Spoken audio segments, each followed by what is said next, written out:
नमस्कार बंधुरा তোমরা সবাই কেমন আছো? আশা করি সকলে খুবই ভালো আছো। পম্পা সিম্পল কুকে সবাইকে স্বাগত। আজকে আমি তোমাদের সঙ্গে দারুণ একটা কাঁচা আমের রেসিপি শেয়ার করব, যেটা বানাতে একদম সহজ, কোনো রকম রোদে দেওয়ার ঝামেলা নেই আর একদম তেলের ব্যবহার ছাড়া কাঁচা আমের এই আচারটা বানিয়েছি। টক মিষ্টি আচার আর ভীষণই টেস্টি হয় বন্ধুরা, মুখরোচক হয় আর খুব সহজেই বানিয়ে নেওয়া যায়। আর একদম অল্প মশলায় যারা একদম তেল পছন্দ করে না তাদের কিন্তু একদম পারফেক্ট একটা রেসিপি। বড় থেকে সবাই খুবই পছন্দ করবে। তো ভিডিওটা পুরোপুরি দেখার অনুরোধ রইল আর একটা লাইক দিয়ে বন্ধুরা দেখবে ভিডিওটা। আমের এই আচার বানানোর জন্য প্রথমেই দেখো বন্ধুরা, আমি এখানে নিয়েছি 3টে আম। আর আমটাকে কিন্তু ধুয়ে ভালো করে পরিষ্কার করে নিয়েছি। এবার আমের খোসাটাকে প্রথমে ভালো করে ছাড়িয়ে নিতে হবে। দেখো বন্ধুরা, আমটা কাটার জন্য আমি এখানে বটি ব্যবহার করছি। তোমরা চাইলে এখানে ছুরি দিয়ে আমটার খোসা ছাড়িয়ে নিতে পারো। আমি এই বটির সাহায্যে আমটার খোসা ভালো করেই ছাড়িয়ে নেব। প্রথমে মাথার অংশটা একটু কেটে বাদ দিলাম, তারপরে ভালো করে সুন্দর করে খোসাটা ছাড়িয়ে নিতে হবে।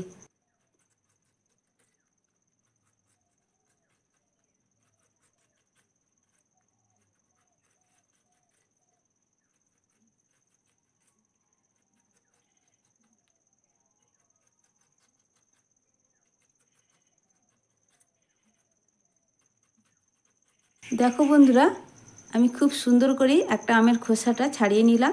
ঠিক এইভাবে বাকি দুটো আমেরও খোসা ছাড়িয়ে নেব। দেখো বন্ধুরা, এবার আমি আমটা কাটছি। ঠিক এইভাবে যতদূর পর্যন্ত আটি অংশটা আছে ঠিক ততদূর পর্যন্ত কিন্তু সরু সরু করে এইভাবে আমটাকে কেটে নিতে হবে।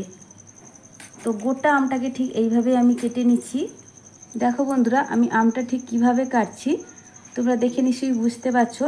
যতদূর পর্যন্ত মাঝখানে আটি অংশটা আছে ততদূর পর্যন্ত কিন্তু আমি বটি এইভাবে করে সরু সরু করে কেটে নিচ্ছি। যেহেতু আজকের আমটা ঝুড়ো আমের আচার বানাচ্ছি, তো ঝুড়ো আচার বানাচ্ছি আমের, তার জন্যই কিন্তু আমটাকে কিন্তু এইভাবে সরু সরু করে কেটে নিতে হবে।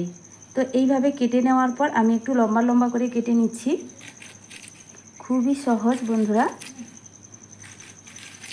শুধু আটি অংশ পর্যন্ত আমি কাটবো না, আটির আগের অংশ পর্যন্ত আমটাকে এইভাবে সরু সরু করে কেটে নিতে হবে। যেইভাবে আমরা আলু ভাজার জন্য সরু সরু করে আলুটা কাটি ঠিক সেইভাবেই কেটে নিতে হবে। আর কতটা সুন্দর হয়েছে কাটা। আর বাকি আমটাও কিন্তু একইভাবেই কেটে নেব। তো বন্ধুরা, এখানে 3টে আম খুব সুন্দর করেই আমি কেটে নিয়েছি। আর আমগুলো কিন্তু এইভাবে সরু সরু করে ঝুরো ঝুরো করে কেটে নিতে হবে। আর আমগুলো দেখতে কতটা সুন্দর লাগছে দেখো। আর আমি এখানে 3টে আম ব্যবহার করেছি বন্ধুরা, তোমরা চাইলে এখানে আমের পরিমাণটা বাড়িয়েও নিতে পারো। আর আমের আটি অংশগুলো কিন্তু আমি এখানে বাদ দেবো। তো কিভাবে কেটে নিয়েছি, এখানে কিন্তু আমের কোনো অংশই আর বাদ নেই, শুধু আটিটুকুই আছে। তো এটাকে আমি ফেলে দিচ্ছি আর এটাকে ভালো করে ধুয়ে নিতে হবে। এবার আমগুলোকে ধোয়ার জন্য এখানে একটা বড় বাটির মধ্যে আমি কিছুটা পরিমাণ জল নিয়ে নিচ্ছি। বেশ কিছুটাই জল নিতে হবে। এবার আমটাকে কিন্তু ভালো করে ধুয়ে নিতে হবে। আর এই ধোয়ার প্রসেসটা আমি এখানে 2বার মতো করে নেব, তাতে আমটা ভালো করে পরিষ্কার করে ধোয়া হয়ে যাবে। আর আমের যে কষটা থাকে সেটা কিন্তু একদম চলে যাবে। একদম ফ্রেশ করে আমটাকে প্রথমে ধুয়ে নেব। তো দেখো, এই যে ঘোলাটে জলটা আছে এই জলটা কিন্তু ভালো করে পরিষ্কার করে আমি ধুয়ে নেব 2বার মতো। আমটা এখানে 2বার মতো আমি জল পাল্টে ধুয়ে নিয়েছি আর জল ঝরিয়ে ভালো করে একটা আলাদা বাটির মধ্যে তুলে নিয়েছি। তারপরে আবারও একটা আলাদা বড় বাটির মধ্যে দেখো কিছুটা পরিমাণ জল নিয়ে নিয়েছি। আর এই জলের মধ্যে আমি দিয়ে দিচ্ছি কিছুটা পরিমাণ লবণ। তো এটা কিন্তু চা চামচের থেকে একটু বেশি হবে। তো চা চামচের মাপ ধরতে গেলে এটা কিন্তু 1.5 চা চামচ হবে। তো এবার এই লবণ জলটা ভালো করে আমি একটা চামচের সাহায্যে মিশিয়ে নিচ্ছি লবণের সঙ্গে। তো লবণটা দেওয়ার পর জলের সঙ্গে ভালো করে আমি লবণটাকে মিশিয়ে নিচ্ছি। এবার আমি যে আমটা জল ঝরিয়ে রেখেছিলাম আলাদা বাটির মধ্যে, সেই আমটা এবার এই লবণ জলের মধ্যে দিয়ে দেব। আমগুলো লবণ জলের মধ্যে দিয়ে দেওয়ার পরে আমি ভালো করে একবার মিশিয়ে নিচ্ছি। আর মিশিয়ে নেওয়ার পরে আমি ঢাকা দিয়ে রেখে দেব 8 থেকে 10 মিনিটের জন্য। আমার চ্যানেলে নতুন কেউ বন্ধু হয়ে থাকলে আমার রেসিপি যদি তোমাদের কাছে ভালো লেগে থাকে তাহলে বন্ধুদের কাছে একটাই অনুরোধ করব, ভিডিওটা দেখার সময় অবশ্যই একটা লাইক দিয়ে ভিডিওটা সম্পূর্ণ দেখো। আশা করছি তোমাদের ভীষণ ভালো লাগবে। আর এইভাবে সহজ সহজ রেসিপি পাওয়ার জন্য চ্যানেলটিকে সাবস্ক্রাইব করে পাশে থাকা বেল আইকনটা প্রেস করে রাখবে। যখনই আমি নিত্য নতুন ভিডিও আপলোড করব সবার আগে নোটিফিকেশান তোমাদের কাছে পৌঁছে যাবে। আর আমার পুরনো বন্ধুদেরকে আমি অসংখ্য অসংখ্য ধন্যবাদ জানাই, যারা আমাকে অনেকটাই ভালোবাসা দেয়।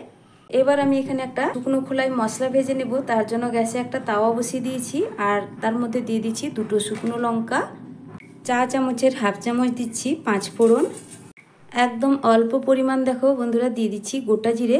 তো এটা চা চামচের হাফ চামচের থেকেও কম, একদম অল্প পরিমাণ। এই আচারটা ভাজার জন্য কিন্তু খুব বেশি মশলা লাগে না, একদম কম উপকরণে আচারটা রেডি করা হয়ে যায়। তো শুকনো খোলায় এই মশলাগুলো ভালো করে আমি ভেজে নেব। খুব বেশি কিন্তু ভাজার প্রয়োজন নেই, মশলাটা কিন্তু বেশি ভাজা হয়ে গেলে তেতো ভাব চলে আসে, সেক্ষেত্রে আচারটা খেতে কিন্তু একদমই ভালো লাগবে না। তো হালকা করে একটু ভেজে নিচ্ছি যতক্ষণ না মশলা থেকে সুন্দর একটা মিষ্টি গন্ধ বেরোচ্ছে। বন্ধুরা এখানে মশলাটা কিন্তু সুন্দর করে আমার ভাজা হয়ে গেছে, এর থেকে আমি আর বেশি ভাজবো না। এবার এটাকে একটা প্লেটের মধ্যে ঢেলে নিচ্ছি, আর একটু ঠান্ডা করে এগুলোকে আমি শিলে একটু গুঁড়ো করে নেব, কারণ অল্প মশলা মিক্সিতে বাটতে গেলে হবে না, তার জন্যই আমি শিলে একটু গুঁড়ো করে নেব। 10 মিনিটের পর এবার আমি ঢাকনাটা সরিয়ে নিলাম, আর এখান থেকে আমটাকে আমি ভালো করে ছেঁকে ছেঁকে তুলে নেব। আর এই জলটা যেন একদমই না থাকে আমের গায়ে, ভালো করে কিন্তু জলটা ঝরিয়ে আমটাকে তুলে নিতে হবে। তো বন্ধুরা দেখো একটা প্লেটের মধ্যে পুরো আমটাকেই তুলে নিয়েছি জল ছেঁকে ছেঁকে। আর এবার নিয়েছি একটা সুতির কাপড়, আর এই সুতির কাপড়টাকে ভালো করে আমের গায়ে এইভাবে ছাপিয়ে ছাপিয়ে এক্সট্রা জলটা কিন্তু আমি শুকিয়ে নেব। তো তোমরা চাইলে সুতির কাপড়ের উপর একটু পাতিয়েও দিতে পারো, তবে পাতানোরও প্রয়োজন নেই, এইভাবে একটু ছাপিয়ে ছাপিয়ে দিলেই হবে। এর মধ্যে যেন একটু এই যে জল জল ভাবটা আছে সেটা যেন না থাকে, ঠিক এইভাবেই আমি আমটাকে একটু শুকিয়ে নিচ্ছি। তারপর প্লেট থেকে আমটাকে একটা এরকম বড় সাইজের বাটির মধ্যে ঢেলে নিয়েছি, আর তারপরে দিয়ে দেবো এখানে চিনি। তো একটা মেজারিং কাপের 1 কাপ এখানে চিনি নিয়েছি। তোমরা কিন্তু চিনির পরিমাণটা একটু দেখে বুঝে দেখবে। তো আমি এখানে 3টে আমের জন্য এখানে মেজারিং কাপের 1 কাপ চিনি দিলাম। তো এখানে 200 গ্রাম মতো হবে চিনিটা নিয়েছি। এবার চিনিটা ভালো করে আমের সঙ্গে আমি মিশিয়ে নেব, তবে কষলে কষলে মেশানোর প্রয়োজন নেই, একটা চামচের সাহায্যে এইভাবে আমি একটু ভালো করে মিশিয়ে নিচ্ছি। তোমরা চাইলে হাত দিয়েও মিশিয়ে নিতে পারো, তবে কিন্তু এখানে কোনো রকমভাবে প্রেসার দিয়ে বা কষলে মাখানোর প্রয়োজন নেই, সেক্ষেত্রে কিন্তু আমটা ভেঙে যেতে পারে। তো এইভাবে হালকাভাবে আমি মিশিয়ে নেব। হালকা হাতে এইভাবে নাড়াচাড়া করতে করতে চামচের সাহায্যে চিনিটা কিন্তু অনেকটাই গলে গেছে। তো এবার আমি এখন এটাকে ঢাকা দিয়ে রেখে দেবো 3-4 মিনিটের জন্য। তো যতটুকু চিনি অবশিষ্ট আছে সেটাও কিন্তু খুব সুন্দরভাবে গলে যাবে। দেখো বন্ধুরা চিনিটা কিন্তু এবার ভালো করেই গলে গেছে। তারপরে গ্যাসে একটা কড়াই বসিয়ে দিয়েছি। এবার কড়াইয়ের মধ্যে আমি এই চিনি মাখানো আমটা দিয়ে দেব। তো গ্যাসের ফ্লেমটা কিন্তু এখন একদম লোতেই রেখেছি। আর বন্ধুরা আজকের এই আচারটা তেল ও জল ছাড়া আমি কিন্তু বানাবো, এখানে কিন্তু কোনো প্রকার জলেরও ব্যবহার করব না, আর এখানে কিন্তু একটুও তেলের ব্যবহার করব না। সচরাচর আচার বানাতে গেলে খুবই তেলের প্রয়োজন হয়, তবে এখানে এই আচারটা ভীষণই টেস্টি হবে, তবে এখানে একটুও তেলের ব্যবহার হবে না।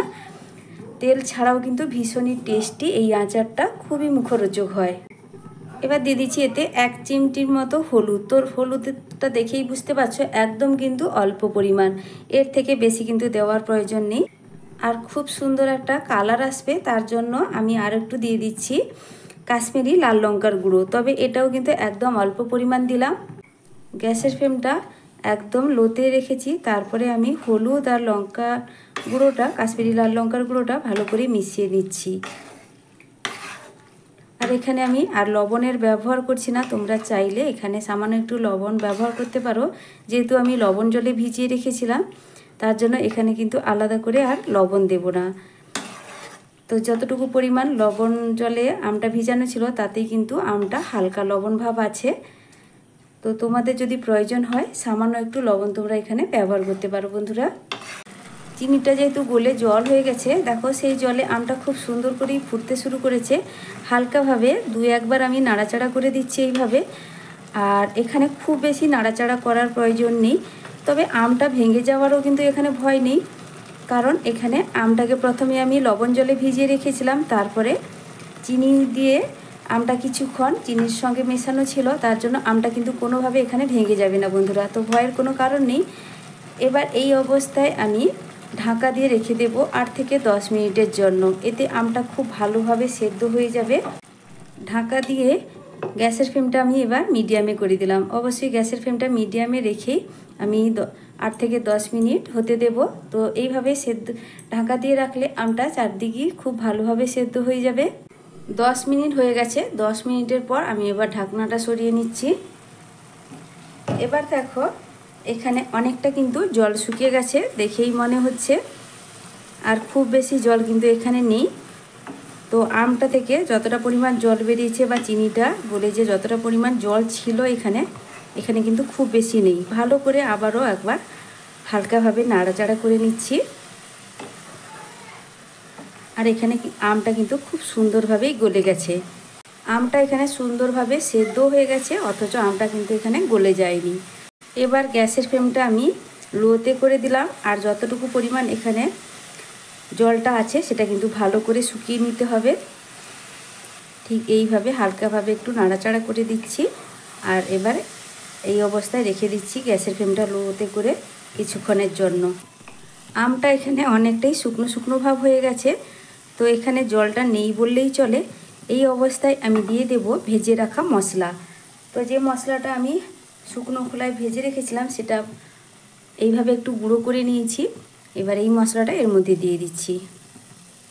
খুবই টেস্টি আচার বন্ধুরা, একবার হলেও বানিয়ে খাওয়ার অনুরোধ রইল, খুবই ভালো লাগে। তো পুরো মশলাটাই এর মধ্যে দিয়ে দিলাম।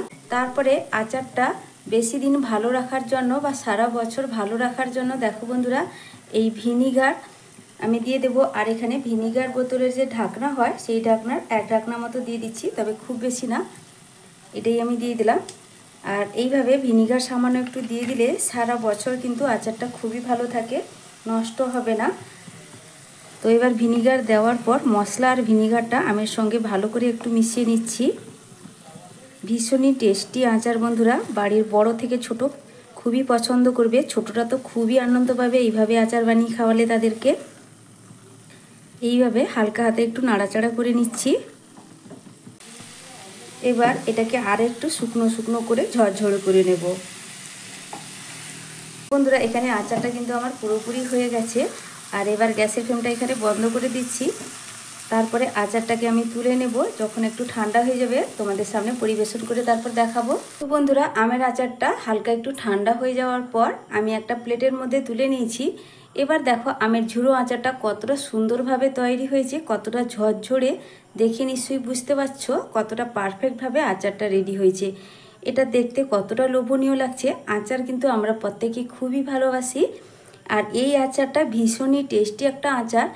এইভাবে আচার একবার বানিয়ে ফেললে বন্ধুরা অন্যভাবে কিন্তু আর আচার বানাতে ইচ্ছেই করবে না।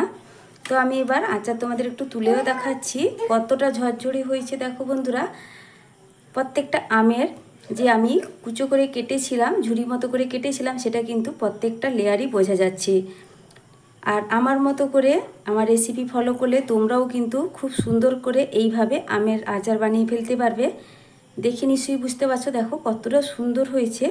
আর এটা পারফেক্টভাবে সেদ্ধ হয়েছে। আর খাওয়ার সময় একটু শক্ত শক্ত ভাব লাগবে, যেহেতু লবণ জলে এটা ভেজানো ছিল, তারপরে কিছুক্ষণ চিনি জলেও ভেজানো ছিল চিনির সঙ্গে, তার জন্য আমের আচারটা খেতে ভীষণই ভালো লাগবে।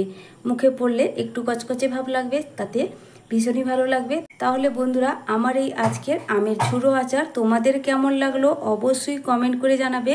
আর যদি ভালো লেগে থাকে তাহলে বন্ধুদের কাছে একটাই অনুরোধ, লাইক শেয়ার সাবস্ক্রাইব করে আমার পাশে থাকবে। আজকের মতো টাটা বন্ধুরা, ফিরে আসছি নতুন এক রেসিপি নিয়ে। তোমরা সকলে ভালো থেকো, সুস্থ থেকো।